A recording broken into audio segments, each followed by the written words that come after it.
नमस्ते। Good afternoon. स्वागत है आपका आईबीटीवी पर। मैं हूं प्रिया जोशी और मेरे साथ जुड़े हैं JP Sethi sir. Hello sir and welcome to IBTV. नमस्कार जी। तो सर पहले मार्केट देखते हैं और उसके बाद हम कमोडिटी का एक रिकैप करेंगे और फोरकास्ट करेंगे। तो ठीक आज है। बाजार जो है इस तरह है कि 500 पॉइंट सेंसेक्स फिर से नीचे नजर आया है। सेंसेक्स जो है 84,687 पे है, 525 पॉइंट्स डाउन। और निफ्टी 159 पॉइंट्स डाउन है एट 25,867। एक्टिव स्टॉक्स आज है Eternal, HDFC bank, Reliance, ICICI bank and Axis bank. Top five gainers: Bharti Airtel, Titan company, Tata consumer product, M and Bajaj auto. Top five losers: Axis bank, Eternal, JSW steel, HCL tech and Tata steel. रुपये की बात करें तो फिर से all time लो पर है। Against dollar जो है 91 रुपीज हो गया है अगेंस्ट $1। और इसके कारण इसका असर जो है वो हमें इक्विटीज पर दिखाई देगा and it is kind of pushing the investors to be selective अपने स्टॉक्स को लेकर। तो और अगर देखें तो मिड कैप स्मॉल कैप जो है नीचे है बाय 0.6%। सारे सेक्टर्स मोस्टली आज रेड में नजर आए हैं, खास करके oil and gas, metal, IT, PSU bank, private bank, ये सारे 1% डाउन नजर आए हैं। तो sir would you like to comment anything on the market? Market तो सबको मालूम है, रुपया गिर रहा है तो गिरते हुए रुपए में कौन इन्वेस्ट करेगा, फॉरेन वाला। क्योंकि जी। उसको रुपए का भी तो नुकसान हो रहा है। एप्रिसिएशन हम्म। तो बाद में होगा, पहले नुकसान तो हो रहा है। हम्म। तो इसलिए घबराहट है उन लोगों में, वो बेच ज्यादा रहे हैं। हम्म। उसका खराब असर पड़ा है हमारी मार्केट में। जी। तो सर आज ना हमने एक रिकैप बनाया है जो हम हमेशा कमोडिटी एक्सपर्ट से बात करते हैं गोल्ड और सिल्वर के बारे में, वो एनालिसिस करते हैं, फोरकास्ट करते हैं। तो आज हमने एक क्लिप बनाई है लोगों को, दर्शकों को दिखाने के लिए। तो अर्जुन वो क्लिप प्ले कीजिए। उसमें हम बताएंगे कि पिछले 3 महीनों में गोल्ड के बारे में, सिल्वर के बारे में इन एक्सपर्ट्स ने क्या राय दी है, क्या एनालिसिस किया है और उनका फोरकास्ट क्या है। तो Arjun can you please play the video. Long term perspective से देखें तो how should investors view gold now, as a long term hold या as short term speculative play?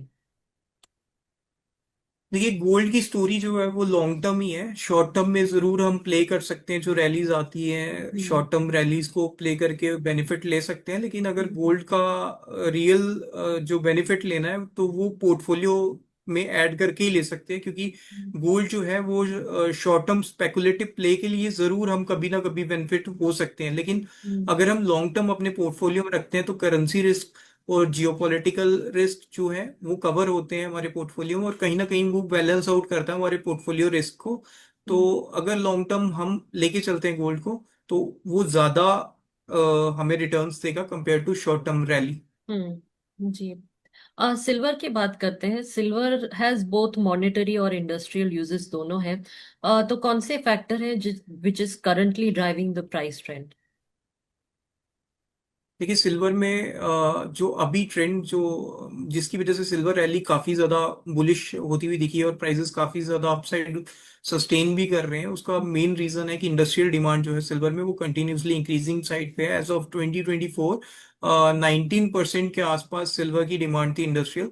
और जो लेटेस्ट प्रोजेक्शन है उसके अकॉर्डिंग ये गोल्ड सिल्वर की जो बाय 2030 हम्म। सिल्वर की जो इंडस्ट्रियल डिमांड है वो इंक्रीज करके 170% तक चली जाएगी। हम्म। और इसके पीछे ज्यादातर रोल प्ले कर रहा है जो क्लीन एनर्जी और solar panels and EV sector, क्योंकि अगर सोलर पैनल की बात करें तो ऑलमोस्ट 15 से 20% ऑफ सिल्वर जो है वो यूज्ड होती है। हम्म। क्योंकि उसकी कंडक्टिविटी हाई होती है और ये कंडक्टिव पेस्ट के फॉर्म में सिल्वर को सोलर पैनल्स में यूज किया जाता है। तो जिस तरीके से इंस्टॉलेशंस बढ़ रही है सोलर इंडस्ट्री की, तो उम्मीद यही है कि सिल्वर की डिमांड जो है ये फर्दर हायर साइड है। और अभी एक लेटेस्ट रिपोर्ट भी आई है जिसमें दिखा रहे हैं कि चाइना इतने हायर प्राइसेस पे भी सिल्वर को कंटिन्यूस बाइंग बाइंग कर रहा है। हम्म। और इसी वजह से प्राइसेस जो है ये सपोर्टिव है इतने हायर लेवल पे भी। अभी अगर बात करें तो क्रिटिकल रेजिस्टेंस के पास सिल्वर जाने वाला है $50। और वो अगर उस लेवल को ब्रीच कर जाता है तो देन हमें देखने को मिलेगा जल्दी वो $54 और $60 तक अपसाइड में मूव कर जाएगा। हम्म। अब टेक्निकल इंडिकेटर्स की बात करें तो क्या इंडिकेट करते हैं फॉर दीज थ्री कमोडिटीज? क्या मोमेंटम है इनका? गोल्ड रेंज में रहेगा, नीचे बढ़ते हम्म। $180, ऊपर में 4400 इसी रेंज में ट्रेड करता नजर आएगा। सिल्वर के हम्म। अंदर स्ट्रेंथ बन रही है। जब तक $45 के ऊपर चल रहा है तब तक इसके अंदर स्ट्रेंथ बनी रहेगी। $55 का एक रेजिस्टेंस है, जिस दिन $55 का लेवल क्रॉस कर दिया, मुझे लगता है कि बहुत जल्दी $65 $70 तक के भी टारगेट्स देखने को मिलेंगे। तो अभी एज ऑफ नाउ एक रेंज में ही है, ब्रेकआउट्स के वेट है। सपोर्ट और रेजिस्टेंस लेवल्स क्या है फॉर दीज कमोडिटीज? गोल्ड की अगर मैं शॉर्ट टर्म की बात करूं तो 1,21,000 से 1,18,000 का सपोर्ट है गोल्ड में, M6 में। और रेजिस्टेंस की बात करूं तो 1,28,000 का रेजिस्टेंस है। वहीं अगर मैं सिल्वर की बात करूं तो सिल्वर जो सपोर्ट जोन है वो 1,47,000 से 1,43,000 है। और रेजिस्टेंस की बात करूं तो 1,61,000 से 1,67,000 का रेजिस्टेंस है। इसी के बीच में अभी ट्रेड करता हुआ नजर आ रहा है। बाय ऑन डिप्स की सलाह रहेगी, बेच के काम सिल्वर के अंदर नहीं करें। शॉर्ट टर्म में अगर कोई भी गिरावट आती है 1,47,000 के आसपास, एक अच्छे खरीदारी के लेवल देखने को मिल सकते हैं। ऊपर की बात करूं तो 1,66,000 का लेवल जो है, 1,66,000 1,67,000 का लेवल अगर वो क्रॉस करता है, फिर हम फर्दर अपसाइड रैली की बात करेंगे। लास्ट क्वेश्चन है कि गोल्ड फोरकास्ट जो है वो आप क्या करेंगे फॉर द नेक्स्ट 1 ईयर? तो दिसंबर 2026 में क्या रहेगा गोल्ड एंड सिल्वर? देखिए, गोल्ड की अगर बात करें प्रिया जी, तो हमने दिवाली पे यहाँ पे जो है नेक्स्ट दिवाली के लिए रिपोर्ट रिलीज की थी, जिसमें सोने की जो कीमतें हैं, हमने इंटरनेशनल मार्केट में 4,890 से $5,000 तक के जो प्रिडिक्शन है वो रखे हैं। और जी। हमारा मानना है कि यहाँ पे डाउन साइड में $3,450 जो है वो एक अहम सपोर्ट वर्ष 2026 में सोने के लिए रहेगा। उस लिहाज से अगर भारतीय बाजारों में बात करें तो यहाँ पे लंबी अवधि में 1,14,000 1,15,000 ये काफी महत्वपूर्ण सपोर्ट रहेंगे सोने के लिए। और ऊपर में हमारा मानना है कि 1,38,000 और 1,50,000 तक के स्तर सोना वर्ष 2026 में दिखा सकता है। चांदी की अगर हम बात करें तो हमने दिवाली पे जो रिपोर्ट रिलीज की थी वहां पे हमने $65 इंटरनेशनल मार्केट में और 2 लाख तक के लक्ष्य जो है भारतीय बाजारों में रखे थे। लेकिन हम्म। अभी हम वर्ष 2025 समाप्त होने के पहले ही लगभग उस लक्ष्य के आसपास पहुंचते हुए नजर आ रहे हैं। तो हम्म। हमारा मानना है कि यहाँ पे वर्ष 2026 में जो आउट परफॉर्मेंस है वो और भी जारी रह सकता है।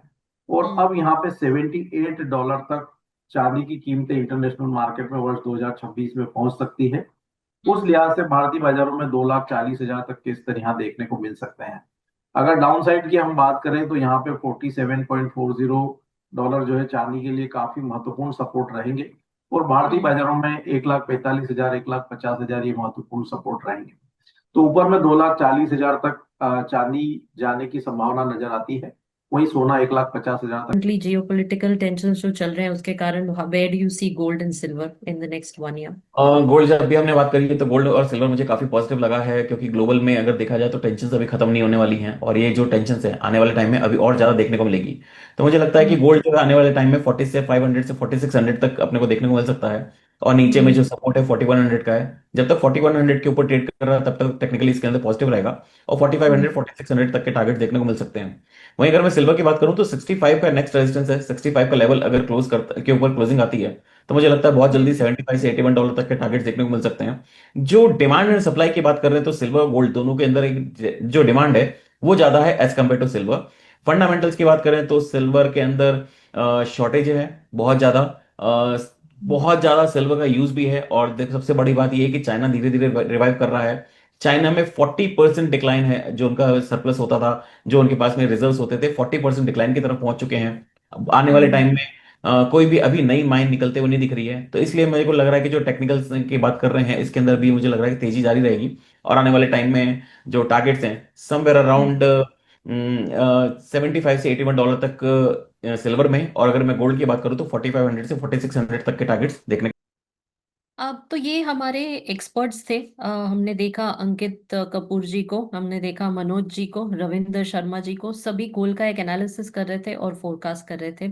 आगे सेठी सर हमसे कुछ कहना चाहते हैं तो सर आप बताइए हमें, आप कमोडिटीज के बारे में कमेंट करना चाहते हैं तो मैं बन गया, मैं बताता हूँ गोल्ड के बारे में। हाँ प्लीज।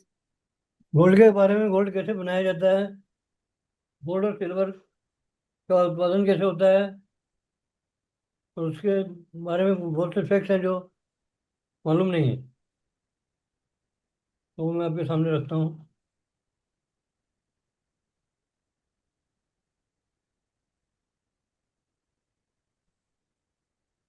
सोने और चांदी के बारे में कई अज्ञात और ज्ञात तथ्य हैं।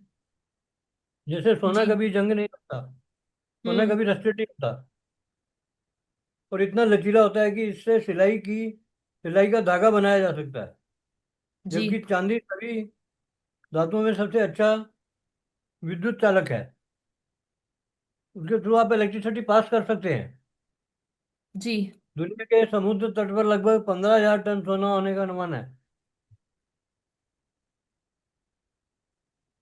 और चांदी का उत्पादन अक्सर सीसा, तांबा या जस्ता खनन का उपयोग करके बनाया जाता है। हम्म। तो सोने के भंडार और उत्पादन। सोने हम्म। के सबसे बड़े भंडार रूस में 2,000 metric ton, America, Germany, Italy और फ्रांस में है। हम्म। जबकि उत्पादन में चीन दुनिया का सबसे बड़ा उत्पादक है जी। सोने में। हम्म। 2025 में सोने का उत्पादन लगभग औसतन 9,995 डॉलर से 1,900 प्रति औंस तक है। उसका जो खर्चा आता है, हम्म।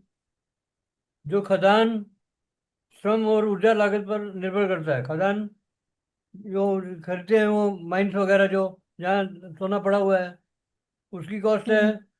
उसके बाद हम्म। लेबर है और पावर हम्म। की कॉस्ट है। हम्म। अब सोना बनाया कैसे जाता है ये बताता हूँ आपको। जी। सोना खनन से शुरू होता है, यानी रिफाइनिंग से शुरू होता है। प्रोसेसिंग उसका हम्म। निकाला जाता है उसके बाद जमीन से। इसको अयस्क बोलते हैं। अयस्क को कुचलना, पीसना, सियानाइड घोल से लीचिंग की जाती है उसकी, और कार्बन द्वारा सुखाया जाता है इसको। फिर हम्म। स्मेल्टिंग और रिफाइनिंग जैसे प्रोसेस हैं जो जटिल हैं, उसके द्वारा इसको डेवलप किया जाता है। हम्म। चांदी के भंडार, लागत और प्रक्रिया। चांदी का हम्म। उत्पादन क्षेत्र लगभग तिरसठ डॉलर 3 से लेकर $10 प्रति औंस तक खर्चा आता है। उत्पादन लागत जो आती है, $10 में हम्म। चांदी बनती है, उसकी लेबर है। और उसके अलावा कौन से खर्चे हैं बताता हूँ। इस प्रक्रिया में रोटेशन, सियानाइड, ब्लीचिंग, हम्म। और प्रक्रिया में फ्लोटेशन, सियानाइड लीचिंग, जिंक द्वारा अवक्षेपण और रिफाइनिंग शामिल है। अब हमने सुना है कि करेंसी में कौन कौन कंट्री सोने और चांदी का यूज करते हैं। हम्म। 2005 में कोई देश पूर्ण सोना मानक पर नहीं है, हम्म। 2025 में अभी तक। जी। हम्म। लेकिन जिम्बाब्वे की जिग मुद्रा जो जिग, हम्म। ZIG, हम्म। वो पूरे सोने से समर्थित है। मीन जितना सोना है उनके पास उतनी वो छापते हैं करेंसी। सुरक्षित संपत्तियों के साथ अमेरिका के कई राज्य जैसे फ्लोरिडा, टेक्सास, मूटा मूटा सोना चांदी की को कानूनी निविदा मानते हैं। टेंडर करने से सोना नहीं देना पड़ेगा आपको, पर हम्म। राष्ट्रीय स्तर पर नहीं है अभी। रूस और हम्म। चीन सोने पर आधारित व्यापार पर विचार कर रहे हैं। हम्म। ये दोनों एक दूसरे पर विश्वास नहीं करते तो उनको सोना ही चाहिए ना। हम्म। अभी एक चीज से साफ हुई हमें, जो अक्सर लोग कहते हैं लेकिन उसका कारण नहीं देते हैं। हम्म। जो एक दूसरे पर विश्वास नहीं है, तो उससे सोना ही लेगा। इसमें सोना इतनी वैल्यूएबल चीज है।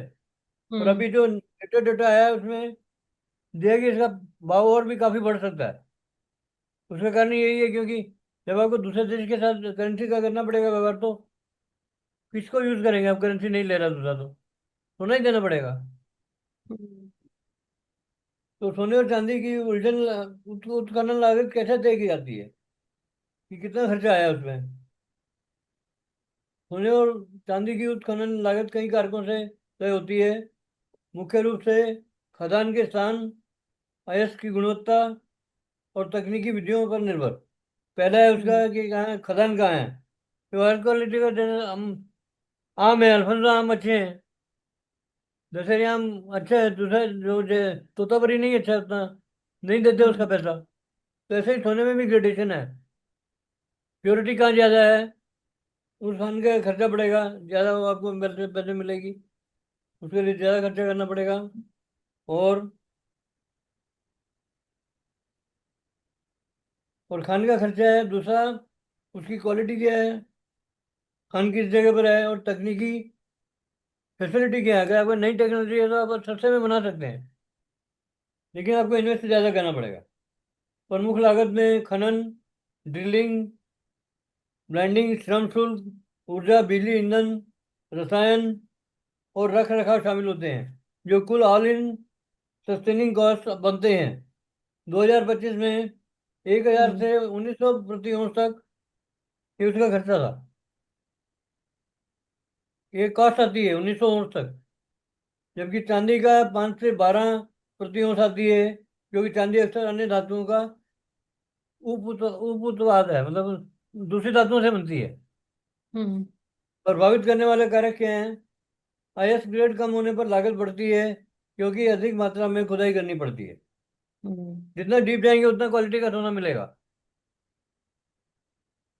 ऊर्जा मूल्य वृद्धि, तेल बिजली के सबके भाव बढ़ रहे हैं, 30 से 40% लागत बढ़ चुकी है काफी टाइम में।